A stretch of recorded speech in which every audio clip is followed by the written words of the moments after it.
உதயநிதி ஸ்டாலின். இளைஞர் அணிக்கு கிடைத்திருக்கக்கூடிய ஒரே ஒரு வாய்ப்பு இந்த ஈரோடு மக்கள் அணி. உதயநிதி ஸ்டாலின் உள்ள இறங்கியிருக்கார் அப்படின்னா பணபலம் உள்ள இறங்கியிருக்கு. அதிமுகவுக்கான வெற்றி வாய்ப்பு பறிபோகும். அதிமுகவோட ஓட்டுக்கும் திமுக கூட்டணி ஓட்டுக்கும் 0.03 தான் வித்தியாசம். அதிமுகவில் ஆண்டாண்டு காலமாக இருக்கக்கூடிய ஒருத்தவங்களுக்கு கிடைக்காத ஒரு வாய்ப்பு உங்களுக்கு கிடைச்சிருக்கு. எப்படி? அரசியல் என்பதே ஒரு தப்பான வார்த்தை. திரு அண்ணாமலை அவர்களும் அதே குற்றச்சாட்டுக்கு ஆளாக வேண்டிய ஒரு கட்டாயம் தான். மறைந்த ஈரோடு எம்பி கணேசமூர்த்தி அவருடைய மறைவு திமுக கூட்டணிக்கு ஒரு அனுதாப ஓட்டை பெற்றுத்தரும் அப்படின்னு சொல்லி நினைக்கிறீங்க? மதிமுகவில் உள்கட்சி பிரச்சனை. ஆற்றல் அசோக்குமார் அவர்கள் தனிச்சையாக செயல்படுறாரு. மதிமுக தலைமை மேல கோபம். பட்டம் மட்டும் ஒரு தகுதி ஆகிறார். மக்கள் பணியின் அடிப்படையில் சந்திக்க தயாரான்னு கேட்டால் அவரு சவால் ஏற்றிருக்காரு. அந்த இடத்துல போட்டியிடக்கூடிய உங்களுக்கு ஒரு கூடுதல் ரெஸ்பான்சிபிலிட்டி இருக்கு அப்படின்னு நினைக்கிறீங்களா?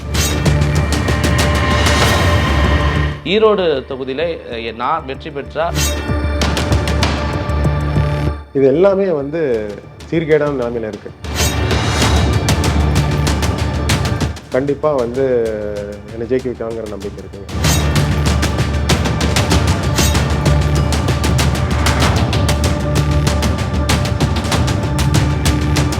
அனைத்து விதமான பிரச்சனைகளுக்கும் 11 நாட்களில் தீர்வு காண ஸ்ரீ மாரியம்மன் ஜோதிட நிலையம். தொடர்புகளுக்கு 0091 990 816 585 6. தமிழ் பால் பொருட்களை தமிழகம் முழுவதும் விநியோகம் செய்ய விநியோகஸ்தர்கள் தேவை. விநியோகஸ்தராக இருக்க செக்யூரிட்டி டெபாசிட் தேவையில்லை. உணவுப் பொருட்களின் விநியோகஸ்தராக இருக்க வேண்டும்.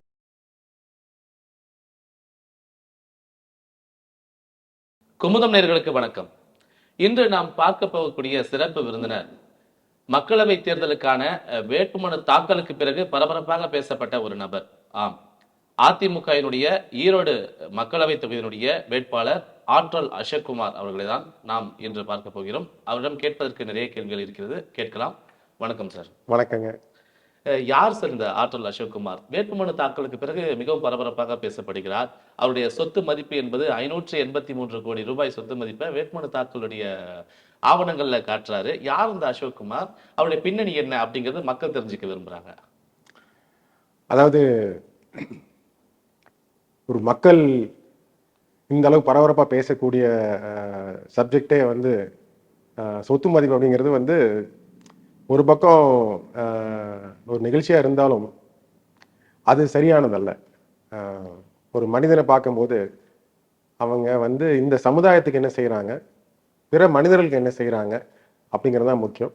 அந்த வகையில கொரோனா காலத்துக்கு அப்புறம் நானும் சராசரி மனிதனாக தான் இருந்தேன். சராசரியா நம்ம ஒரு குடும்பத்துக்கும் சுயநலத்துக்கும் நம்ம தொழிலுக்கும் எல்லாம் பண்ணி இறைவன் அருளால பொருளாதாரத்தில் ஒரு நல்ல நிலைமையில் இருக்கேன். அதான் நீங்க பார்த்துருப்பீங்க அந்த ரிப்போர்ட்ல.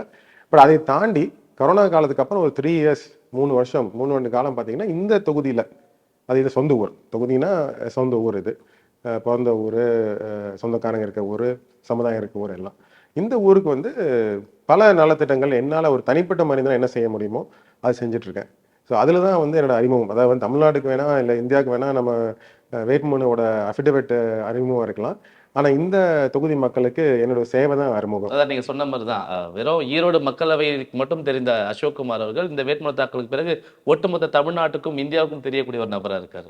இல்ல, அதுல ஒரு சந்தோஷம் என்னன்னா, அதாவது தெரிய வந்தோன்னு யாரும் தேடுறாங்க இல்லையா, தேடலும் போது அவங்களுக்கு அந்த உண்மை நிலவரம் புரிந்திருக்கு. உண்மை நிலவரம் என்னன்னா மக்கள் சேவை செய்யணும் அப்படிங்கிறது கண்டிப்பா எல்லாத்துக்கும் புரிஞ்சிருக்கு. நிறைய எனக்கு அது ஃபீட்பேக்கும் வந்திருக்கு.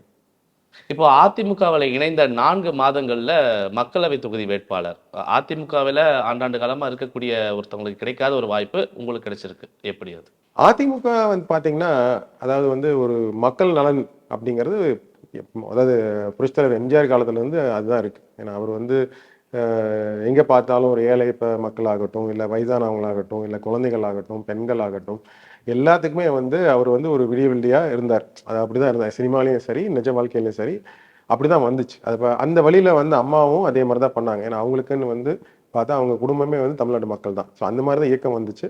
அந்த வழியில் வரும்போது எடப்பாடியார் அதான் பார்த்தாரு. அப்போ ஒவ்வொரு தொகுதியிலும் யார் மக்கள் கூட கனெக்டா இருக்காங்க அவங்க கட்சியில் 20 வருஷம் இருந்திருக்காங்களா, 40 வருஷம் இருந்திருக்காங்களா, இல்லை ஒரு நாள் இருந்திருக்காங்களாங்கிறது கணக்கு கிடையாது. அந்த இருந்த நாளில் யார் மக்கள் கூட தொடர்பில் இருக்காங்க, யார் மக்களுக்கு பணி செய்கிறாங்க, யார் சுயநலத்தை விட்டு மக்களுக்கு செய்வாங்க அப்படிங்கிற ஒரு அடிப்படையில் தான் வந்து வேட்பாளர் தேர்வே வந்துச்சு. அந்த அடிப்படையில் தான் வந்து என் மேலே ஒரு நம்பிக்கை வச்சு இந்த மக்களுக்கு செய்வோம், அதிமுகவோட கொள்கையை காப்பாற்றுவோம் அப்படிங்கிற ஒரு நம்பிக்கையில் தான் இந்த வேட்பாளரை எனக்கு இன்னைக்கு ஒரு இது கொடுத்துருக்காங்க. இப்போ நீங்க வந்து ஆரம்பத்துல அதிமுக அடிப்படை கொண்ட ஒரு குடும்பம். ஆனா நீங்க முதல்ல தேர்ந்தெடுத்தது பாத்தீங்கன்னா பாஜக. ஏன்? நான் வந்து அரசியல்ல இல்லை. அதாவது அரசியலுங்கிறதே வந்து ஒரு கடந்த 2 ஆண்டு காலம் தான் அரசியல்னு சொல்லலாம், கட்சின்னு சொல்லலாம். ஏன்னா நான் வந்து சமுதாய பணி தான். என்னைய பொறுத்த வரைக்கும் அரசியல் என்பதே வந்து ஒரு தப்பான வார்த்தை. அதாவது மக்கள் பிரதிநிதி அப்படிங்கிற வார்த்தையே இப்போ மறந்து போயிடுச்சு எல்லாத்துக்கும். ஏன்னா ஒரு அப்படிதான் நான் பார்க்குறேன். நாடாளுமன்ற உறுப்பினராக இருந்தாலும் சரி, ஒரு சட்டமன்ற உறுப்பினராக இருந்தாலும் சரி, எல்லாருமே மக்கள் பிரதிநிதிகள், மக்களுக்கான ஒரு பிரதிநிதி, மக்களுக்காக போய் பேசுகிறவங்க. ஸோ அந்த வகையில் பார்த்தீங்கன்னா யார் அப்படின்னா சேவை செய்கிறவங்க தான். அந்த வகையில் நான் சேவை செஞ்சுட்டு இருந்த வந்து ஒரு பாராட்டி நம்ம நாட்டின் பிரதம மந்திரி மோடி அவர்கள் வந்து அழைத்து ஒரு 20 நிமிடம் டெல்லியில் பேசினார். அதுக்கப்புறம் அமித்ஷா அவங்களும் பேசினாங்க. இவங்கெல்லாம் பேசும்போது அவங்க என்ன சொன்னாங்க, நீ நாட்டுக்கு சேவை செஞ்சுட்டு இருக்கிறது எங்க கூட பயணிச்சு சேவை செய்யுங்கன்னு சொல்லும்போது என்னால் மறுப்பு தெரிவிக்க முடியல. அதுதான் என்னுடைய கட்சி ஒரு அரசியல் அப்படிங்கிற ஒரு என்ட்ரின்னு சொல்லலாம், ஒரு உள்ள வர்றது. அந்த பயணத்துல நான் திருப்பி ஒரு கட்சி சார்ந்த ஒரு பயணம் இல்லாம சேவை சார்ந்த பயணம் அதுதான் போயிட்டு இருந்துச்சு. கட்சி அடையாளம் இருந்துச்சு. அப்போ இந்த பயணம் போயிட்டு இருக்கும் போது தான் வந்து ஒரு இந்த மக்கள் அதே மாதிரி என்னோட குறிக்கோளே பார்த்தீங்கன்னா ஈரோடு மக்களுக்கு செய்யணும் அப்படிங்கிறது தான். அப்போ அந்த ஒரு கட்சியில வந்து ஈரோடு மக்கள் அப்படின்னு பார்த்தீங்கன்னா வந்து எல்லா சமுதாய மக்கள் இருக்காங்க. கிறிஸ்தவர்களாகட்டும், இஸ்லாமியர் ஆகட்டும், பிற்படுத்தப்பட்டவர் ஆகட்டும், இல்லை மற்ற சமுதாயங்கள் ஆகட்டும், அதில் வந்து கொஞ்சம் வேறுபாடுகள் இருந்துச்சு. அது வந்து பாரதிய ஜனதா கட்சியில் பார்க்கும்போது கொள்கை அடிப்படையில் கொஞ்சம் சில வித்தியாசங்கள் இருந்தது. அப்போ திருப்பி பார்க்கும்போது நம்ம தாய் கட்சியான அதிமுக வந்து கண்டிப்பாக எல்லா மக்களுக்கான ஒரு கட்சியாக இருந்துட்டு இருந்துச்சு. அவங்களும் ஒரு முடிவு எடுத்தாங்க பாஜகலேருந்து விலகி. அந்த நேரத்தில் வந்து எனக்கும் அது உடன்பாடு இருந்ததுனால தான் அதிமுகவில் வந்து இணைஞ்சேன். இப்போ நீங்க பாஜகவிலிருந்து வெளியேறிய போது உங்க மேல வைக்கப்பட்ட ஒரு குற்றச்சாட்டு என்பது ஆற்றல் அசோக்குமார் அவர்கள் வந்து தனிச்சையா செயல்படுறாரு, ஒரு கட்சியோட இணைந்து அவர் செயல்படலை அப்படிங்கிறது அவங்க மேல வைக்கப்பட்ட ஒரு குற்றச்சாட்டு. அது உண்மைதானா? அதாவது அப்படி ஒரு பார்வை பார்த்தீங்கன்னா திரு அண்ணாமலை அவர்களும் அதே குற்றச்சாட்டுக்கு ஆளாக வேண்டிய ஒரு கட்டாயம் தான். எப்பவுமே வந்து இந்த ஒரு மக்கள் பார்த்தீங்கன்னா ஒரு ஐகான் இருந்தால் தான், ஒரு லீடர் இருந்தால் தான் ஃபாலோ பண்ண முடியுது அவங்களால. அப்போ வந்து அவங்க ஒரு எக்ஸாம்பிளாக பார்ப்பாங்க, இல்லை வந்து ஒருத்தர் செய்கிறத வந்து இன்னும் எடுத்துக்காட்டு பண்ணணும், இல்லை ஒரு வழி நடத்தணும். அதுக்கு வந்து யாரோ ஒருத்தர் இறங்கி செய்யணும். அப்போ அந்த இறங்கி செய்யும் போது அது வந்து தனிப்பட்ட செயலாக தெரியலாம், இல்லை இன்னும் இந்த வார்த்தைகளில் சொல்லலாம் சுய விளம்பரம்னு சொல்லலாம், எப்படி வேணா இருக்கலாம். ஆனால் சுய விளம்பரம்னாலும் யாரும் டேக்ஸ் கட்டி சம்பாதிச்ச பணத்தை யாரும் மக்களுக்காக செஞ்சு சுய விளம்பரம் வாங்கணும்னு அவசியம் இல்லை. அதனால அது சொல்றவங்க விமர்சனம் செய்யறவங்க செஞ்சுட்டே இருக்கலாம். செயலில் இறங்கும் போது தான் குடும்பத்தை விட்டு ஒரு நாளைக்கு 14 மணி நேரம் 15 மணி நேரம் ஏழை மக்களோட போய் தினம் அவங்க ஒவ்வொரு காலனிலையும் சரி, ஒவ்வொரு வீடு எல்லாம் போய் நம்ம சேவை செய்கிறோம், ஒரு ஸ்கூல் போய் செய்கிறோம், கோயில் போய் செய்கிறோங்கும் போது அது அவங்க நம்ம வந்து பெருமையாக பேசிக்கல, அது வந்து செஞ்சாதான் அதோட வித்தியாசம் தெரியும். விமர்சனம் பண்ணுறவங்களும் என்ன வேணால் விமர்சனம் பண்ணலாம். இப்போ ஈரோடு சட்டமன்ற தொகுதி இடைத்தேர்தல் அப்போ அதிமுக வந்து தோல்வி தழுவிய ஒரு சட்டமன்ற தொகுதி தான் ஈரோடு. இந்த சட்டமன்ற தொகுதி உள்ளடக்கிய மக்களவையில இப்போ அதிமுகவுக்கு வெற்றி வாய்ப்பு கிடைக்கும் அப்படின்னு சொல்லிட்டு எப்படி நம்புறீங்க? அதாவது நீங்க இந்த இடைத்தேர்தல் பார்த்தீங்கன்னா அதை வந்து ஒரு தனியாக எடுத்து வைக்க வேண்டியது தான். ஏன்னா இடைத்தேர்தல் வந்து அது ஒரு குறிக்கோளை வைக்க முடியாது, இல்லை ஒரு அளவுகோலை வைக்க முடியாது. இதுக்கு முன்னாடி நடந்த 2021 சட்டமன்ற தேர்தல் பார்த்தீங்கன்னா ஈரோடு பாராளுமன்றத்துக்கு உட்பட்ட 6 தொகுதிகள், 6 தொகுதிகளையும் நீங்கள் வந்து ஒரு கூட்டாக பார்த்தீங்கன்னா வாக்கு சதவீதம் ஒரு 0.03 தான் வித்தியாசம். அதிமுகவோட ஓட்டுக்கும் திமுக கூட்டணி ஓட்டுக்கும் ஒரு கிட்டத்தட்ட ஒரு 8000 9,000 ஓட்டு தான் வித்தியாசம். அது நிறைய பேருக்கு அது தெரியறதில்ல. ஏன்னா பார்த்தீங்கன்னா இப்போ ஈரோட்டில் பார்த்தீங்கன்னா மேற்கு தொகுதியும் 20,000 ஓட்டில் தோல்வி அடைஞ்சது. ஆனால் கிழக்கு தொகுதி, இதே கிழக்கு தொகுதி 8,000 வாக்கில் தான் வந்து தோல்வி அடைஞ்சது.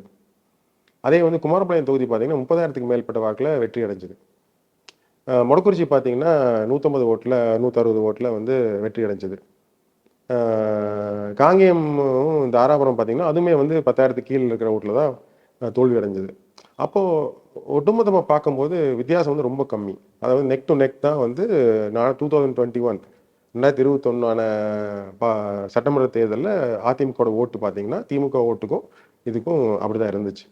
இப்ப அரசியல்ல போட்டியிட கல்வி வந்து ஒரு முக்கியத்துவம் இல்ல அப்படிங்கிற காலகட்டம் மாறி இப்போ அதிமுகவுடைய வேட்பாளர் பட்டியலாக இருக்கட்டும், பொதுவா அரசியல் கட்சியோட வேட்பாளர் பட்டியல படித்தவர்களுக்கு முக்கியத்துவம் தராங்க. படித்தவர்கள் அரசியல் வர வேண்டும் அப்படின்னு சொல்லி நினைக்கிறாங்க. அதுக்கு நீங்க கூட ஒரு உதாரணமா இருக்கீங்க. இந்த சூழலை நீங்க எப்படி பாக்குறீங்க? இப்போ அரசியலில் பார்த்தீங்கன்னா கல்வி வந்து முக்கியத்துவம் வாய்ந்திருக்கு. இப்போ எல்லா வேட்பாளரும் நிறைய படிச்சிருக்காங்க அப்படிங்கிறது ஒரு வாஸ்தவமான பேச்சு தான். ஆனால் நீங்கள் பார்க்க போனால் நம்ம தமிழ்நாட்டில் இப்போ படிப்பறிவு வந்து நல்லா வளர்ந்துருக்குது. அதை வந்து அதனால வந்து யாருமே பார்த்தீங்கன்னா ஒரு ஒரு பட்டமாவது முதுகலை பட்டம், இளங்கலை பட்டம் வாங்கியிருக்கிறாங்க. அதனால வந்து அதே உங்களுக்கு வித்தியாசமாக தெரியும் கடந்த காலத்தை பார்க்கும்போது. ஆனால் பட்டம் மட்டும் ஒரு தகுதி ஆயிராது. ஏன்னா இப்போ இருக்கிற அரசியல்வாதிகள், இருக்கிற ஒரு அமைச்சர்களோ சட்டமன்ற உறுப்பினர்களோ படிக்காதவங்களே வந்து திறமைசாலிகளாக இருக்கிறாங்க. அதில் படித்தவங்க மட்டும் திறமைசாலி ஆக முடியாது. அதனால பகுத்தறிவு வேணும், மக்களுக்கான திட்டங்களை புரிதல் வேணும், என்ன தேவையை புரிதல் வேணும், அதை எப்படி கொண்டு வரதுங்கிற புரிதல் வேணும். அது இருந்தால் கண்டிப்பாக வந்து ஒரு நல்ல சட்டமன்ற உறுப்பினரோ இல்லை நல்ல நாடாளுமன்ற உறுப்பினரோ ஆக முடியும். இப்போ சமீபத்தில் மறைந்த ஈரோடு எம்பி கணேசமூர்த்தி அவருடைய மறைவு வந்து திமுக கூட்டணிக்கு வந்து ஒரு அனுதாப ஓட்டை பெற்றுத்தரும் அப்படின்னு சொல்லி நீங்க நினைக்கிறீங்களா? திரு கணேசமூர்த்தி அவர்கள் பொறுத்த வரைக்கும் உங்கள் கருத்துக்கு ஒரு நேர்மாறான கருத்து தான் என்னுடைய கருத்து. அதுக்கும் பார்த்தீங்கன்னா ஒரு சமீப காலத்தில் ஒரு தினத்தந்தி பேட்டியில் திமுக வேட்பாளரே வந்து கணேசமூர்த்தி அவர்கள் இங்கே சீட்டு கிடைக்காத காரணம் மதிமுகவில் உள்கட்சி பிரச்சனை அப்படின்னு அவரே சொல்லியிருக்காரு. ஓப்பன் டிவியில் சொல்லியிருக்காரு. அதுதான் நிஜம். அந்த உள்கட்சி பிரச்சனையினால தான் வந்து ஒரு ஏமாற்றத்தில் தான் வந்து அவருடைய மரணம் ஏற்பட்டிருக்கிறது நிறைய மக்களோட கருத்து, மதிமுக தொண்டர்களோட கருத்தும் அதுதான் இருக்குது. அதனால் வந்து அவருடைய அனுதாபம் விட அவர் நல்ல மனிதர். கோபம், அதை மதிமுக தொண்டர்களுக்கு அதே மாதிரி அவருக்குன்னு தனிப்பட்ட ஒரு கூட்டம் இருக்குது. அதாவது கட்சியை தாண்டி ஒரு நல்ல மனிதர் அப்படிங்கிற ஒரு கூட்டம் இருக்குது. அவங்களுக்கெல்லாம் ஒரு கோபம், அதாவது திமுக மேலே கோபம், இந்த கூட்டணி மேலே கோபம், மதிமுக தலைமை மேலே கோபம். ஒரு நல்ல மனிதரை இழந்துட்டாங்க, இழக்கிறதுக்கு காரணமாயிட்டாங்க அப்படிங்கிறது கண்டிப்பாக இந்த தொகுதியில் பார்க்குறோம். நிறைய மதிமுக தொண்டர்களே வந்து வெறுத்து போய் அதிமுகவில் வந்து முன்னாடியே இணைஞ்சிருக்காங்க. ஸோ அது வந்து நான் வந்து அவரோட மரணத்தில் ஒரு இதாக சொல்லலை, பட் நிஜம் என்ன அப்படிங்கிறது இதுதான். இப்போ திமுகவினுடைய இளைஞர் அணியை தன்னுடைய கட்டுப்பாட்டில் வைத்திருக்கக்கூடிய உதயநிதி ஸ்டாலின் அவருடைய அந்த இளைஞர் அணிக்கு கிடைத்திருக்கக்கூடிய ஒரே ஒரு வாய்ப்பு இந்த ஈரோடு மக்களவை. அதனால அவருடைய முழு கவனம் கிட்டத்தட்ட ஈரோடு மக்களவையில் இறங்கியிருக்கு. இந்த இடத்துல அதிமுகவுக்கான வெற்றி வாய்ப்பு பறிபோகும் அப்படின்னு சொல்லி நீங்க நினைக்கிறீங்களா? முழு கவனம் வந்து இப்போ 3.5 வருஷம் ஆச்சு அவங்க ஆட்சி. அவர் மந்திரியாகி கிட்டத்தட்ட 1 வருஷம் ஆக போகுது. முழு கவனம் இளைஞர் அணியில் வந்து செலுத்தியிருந்தாங்கன்னா என்ன செலுத்தியிருக்கணும்னா ஈரோடு மக்களுக்கு நலத்திட்டங்கள் செஞ்சுருக்கணும். ஈரோடுக்கு ஏதாவது பெரிய ஒரு கட்டமைப்பு வசதியோ, இங்கே வந்து இருக்கிற எத்தனையோ பிரச்சனைகள் இருக்குது. இங்கே கைத்தறி விசைத்தறி பிரச்சனை இருக்குது, சாயக்கழிவு பிரச்சனை இருக்குது, விவசாயிகள் மஞ்சள் பிரச்சனை இருக்குது, அந்த பக்கம் பார்த்தீங்கன்னா தேங்காய் மரம் பிரச்சனை இருக்குது, நிறைய பிரச்சனைகள் இருக்குது. அதுக்கெல்லாம் எதுவுமே செவி சாய்க்கவில்லை. வாய்க்கால் பிரச்சனை இருக்குது, தண்ணி பிரச்சனை இருக்குது. அதை விட்டுட்டு இவங்க என்ன பண்ணுறாங்க, இப்போ உதயநிதி ஸ்டாலின் உள்ள இறங்கியிருக்கார் அப்படின்னா பணபலம் உள்ள இறங்கியிருக்கு. அந்த பணபலத்தை வச்சு அதுவும் நான் அதனால தான் அந்த வேட்பாளரையும் கேள்வி கேட்ட ஒரு சவால் கொடுத்துருங்க. இந்த தேர்தல் வந்து பணபலத்தை நம்பாமல், அந்த 500,000 நம்பாமல் நீங்கள் வந்து மக்கள் சேவை, மக்கள் பணியின் அடிப்படையில் சந்திக்க தயாரான்னு கேட்டால் அவரு சவால் ஏற்றிருக்காரு. அது எந்த அளவுக்கு நிஜம்னு எனக்கு தெரியல. நான் உறுதியாக இருக்கிறேன். இதில் வந்து கண்டிப்பாக மக்கள் பணி, மக்கள் சேவைக்காக தான் மக்கள் வந்து தேர்ந்தெடுப்பாங்கன்ட்டு நிறைய தேர்தல் அதுக்கு எடுத்துக்காட்டாக இருக்குது. அதனால் அவர் இறங்குறதுனால எந்த வித இதுவும் பிரச்சனை இருக்குன்னு எனக்கு தெரியல. இப்போ இந்த ஈரோடு மக்களவையை பொறுத்த வரைக்கும் ஒவ்வொரு 5 ஆண்டுகளுக்கும் ஒவ்வொரு கட்சியை சேர்ந்தவர்கள் தான் மாறி மாறி இந்த இடத்தை கைப்பற்றுறாங்க. அப்படி இருக்கும்போது மக்களிடையே நீங்க நேரடியாக செல்லும் போது எதை முன்வைத்து வாக்கு கேட்குறீங்க? இல்லை, ஆக்சுவலாக நீங்கள் ஈரோடு பார்த்தீங்கன்னா ஒரு அதிமுகவோட கோட்டை தான். அதாவது ஈரோடு பாராளுமன்றத்து சரி, அதில் இருக்கிற சட்டமன்றம் பார்த்தீங்கன்னா, ஏன்னா மதிமுக வந்து இவர் கணேசமூர்த்தியை வந்து முன்னாடி ஜெயிச்சது வந்து அதிமுக கூட்டணியில் தான் ஜெயிச்சார். இந்த ஒரு தடவை தான் வந்து அப்படி போச்சோ இல்லையா, மீதி இருக்கிற பார்த்தீங்கன்னா ஒரு பெரும்பான்மையான தேர்தலில் அதிமுக தான் சார்ந்த கூட்டணிகள் இல்லை சார்ந்த நபர் தான் வெற்றி பெற்றிருக்காங்க. அதனால இது வந்து கண்டிப்பாக ஈரோடு மக்கள் வந்து ஒரு சேவை வேணும், ஈரோடுக்கு நிறைய வேணும். ஈரோடு வந்து இன்னுமே என்ன சொல்ல ஒரு நிறைய பேர்கிட்ட சொல்றாங்க என்னன்னா, கார்பரேஷனுங்கிறது வந்து மாநகராட்சியின் பேர்ல தான் இருக்கு ஒழிய ஒரு முனிசிபாலிட்டியாக தான் இருக்குது. பேரளவுக்குள்ள ஒரு கார்பரேஷனாக இருக்குங்கிறது தான் குற்றச்சாட்டு. ஏன்னா அந்த அளவுக்கான கட்டமைப்பு வசதியோ, ஆனால் மக்கள் எதிர்பார்க்குற அளவுக்கு ஒன்றுமே இல்லை. 70% வந்து விவசாயத்தை நம்பியிருக்காங்க. 30% பார்த்தீங்கன்னா கைத்தறி, பவர்லூம், விசைத்தறி நம்பியிருக்காங்க. ரெண்டுமே வந்து பயங்கர பிரச்சனைகள் இருக்குது. ஜிஎஸ்டி ஆகட்டும், இல்லை வந்து ஆர்டர் இல்லாமல் இருக்குது, அவங்க சாயக்கழிவு பிரச்சனை இருக்குது. இது மாதிரி நிறைய பிரச்சனைகளில் வந்து இப்போ வந்து ரொம்ப நெளிவடைஞ்சிருக்காங்க. இன்னைக்கு காலையில் கூட ஒரு நம்ம அந்த கூட்டமைப்பு வந்து கோரிக்கை வச்சுருக்காங்க, பெரிய கோரிக்கை. நிறைய வந்து பிரச்சனைகள் இருக்குது. நீங்கள் தான் வந்து அதை வந்து ஏன்னா அந்த எடுத்து சொல்லக்கூடிய ஒரு புரிதல் இருக்கிற நபராக பார்க்குறாங்க. அதான் நடந்துட்டு இருக்குதுங்க. இப்போ இந்த ஈரோடு மக்களவையை பொறுத்த வரைக்கும் திருச்செங்கோடு மக்களவை தொகுதியா இருக்கும்போது முன்னாள் முதலமைச்சர் அதிமுகவினுடைய பொதுச் செயலாளர் இருக்கக்கூடிய எடப்பாடி பழனிசாமி அவர்கள் வெற்றி பெற்றிருக்கக்கூடிய ஒரு தொகுதி. அந்த இடத்துல போட்டியிடக்கூடிய உங்களுக்கு வந்து ஒரு கூடுதல் ரெஸ்பான்சிபிலிட்டி இருக்கு அப்படின்னு சொல்லி நினைக்கிறீங்களா? கண்டிப்பா. அதாவது அவர் ஜெயிச்ச தொகுதி.